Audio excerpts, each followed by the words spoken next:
Le Christ est semblable à un corps qui se compose de plusieurs parties. Toutes ces parties, bien que nombreuses, forment un seul corps. Et nous tous, juifs ou non juifs, esclaves ou hommes libres, nous avons été baptisés pour former un seul corps par le même Esprit Saint. Et nous avons tous eu à boire de ce seul Esprit.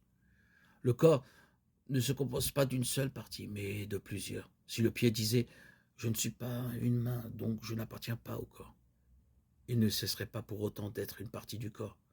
Et si l'oreille disait « Je ne suis pas un œil, donc je n'appartiens pas au corps », elle ne cesserait pas pour autant d'être une partie du corps. Si tout le corps n'était qu'un œil, comment pourrait-il l'entendre? Et s'il n'était qu'une oreille, comment pourrait-il sentir les odeurs? En réalité, Dieu a disposé chacune des parties du corps comme il l'a voulu. Il n'y aurait pas de corps s'il ne se trouvait en tout qu'une seule partie.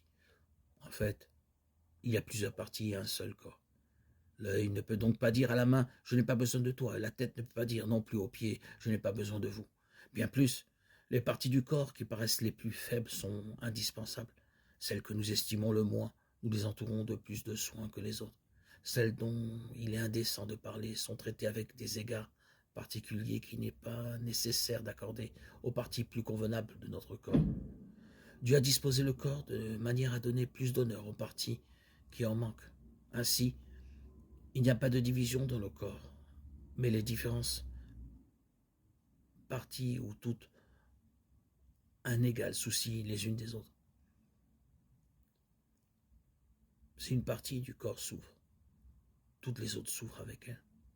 Si une partie est honorée, toutes les autres s'en réjouissent avec elle.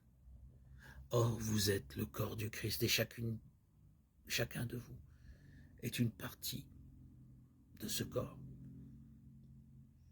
1 Corinthiens 12, 27.